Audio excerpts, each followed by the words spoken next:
Au nom du Père et du Fils et du Saint-Esprit, frères et sœurs du groupe Nouvelle Alliance, je suis heureux de vous retrouver ce samedi 20 juin pour partager un peu ma petite idée des lectures qui nous sont proposées aujourd'hui.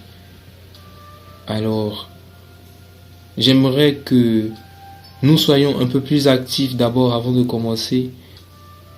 Lorsque nos frères et sœurs postent des vidéos ou postent des débats, j'aimerais que nous tous dans la page, nous puissions mettre ne serait-ce qu'un petit mot pour qu'on sache aussi que nous sommes tous impliqués. Parce qu'il s'agit de la parole de Dieu. Elle n'est pas faite pour entrer dans les oreilles des sourds, mais pour les hommes comme nous et pour que elle ne soit pas cachée. Au contraire, il faut que nous en parlions pour que ensemble nous puissions avoir une idée parfaite, sinon une idée un peu plus claire des textes qui nous sont des traductions, sinon des interprétations des textes. Voilà. Alors, l'évangile selon saint Matthieu nous dit de ne pas se soucier du lendemain, parce que à chaque jour suffit sa peine.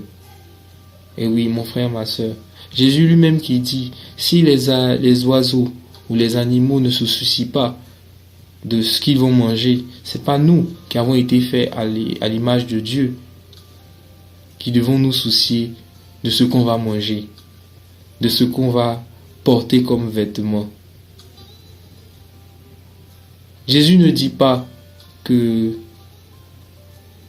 ce n'est pas important de s'habiller, il ne dit pas que ce n'est pas important de manger, mais il dit de ne pas se soucier, c'est-à-dire de ne pas en faire une priorité.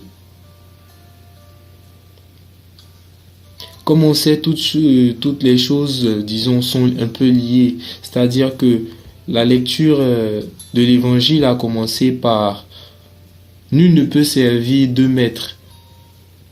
Ou bien il haïra l'un et aimera l'autre, ou bien il s'attachera à l'un et méprisera l'autre. Vous ne pouvez pas servir à la fois Dieu et l'argent. Dans le monde dans lequel nous vivons, nous savons que l'argent est une nécessité. Mais est-ce que cela veut dire que l'argent est au-dessus de Dieu, chercher l'argent avant Dieu?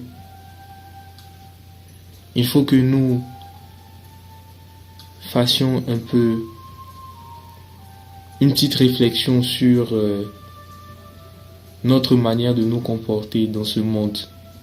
C'est vrai que l'argent est important, mais Dieu est plus important que l'argent. Dans la lecture, la première lecture, tirée de la lettre de Saint Paul apôtre aux Corinthiens, Saint Paul nous dit « Je mettrai ma fierté dans mes faiblesses, afin que la puissance du Christ fasse en moi sa demeure. » Et oui, Saint Paul dit, il ne sert à rien de se vanter de ce qu'on a. On va prendre un exemple simple. Oui, je suis enfant de Dieu. Oui, grâce à Dieu, j'ai eu ceci, j'ai eu cela. Bon, c'est vrai qu'on dit de dire les merveilles de Dieu dans sa vie. Mais se vanter, ce n'est pas pareil. Ce n'est pas crier sur tous les toits que, voilà, moi j'ai ceci, moi j'ai cela, moi j'ai ceci, moi j'ai cela.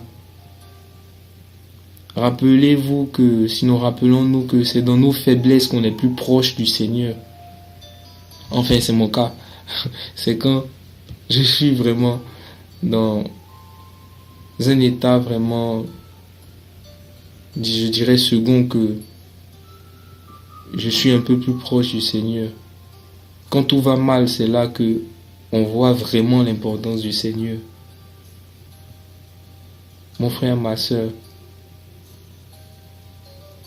le psaume nous dit de goûter et de voir comme est bon le Seigneur.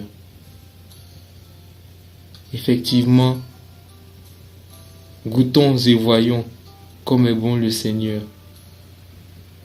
Et nous n'aurons plus à nous soucier de notre lendemain.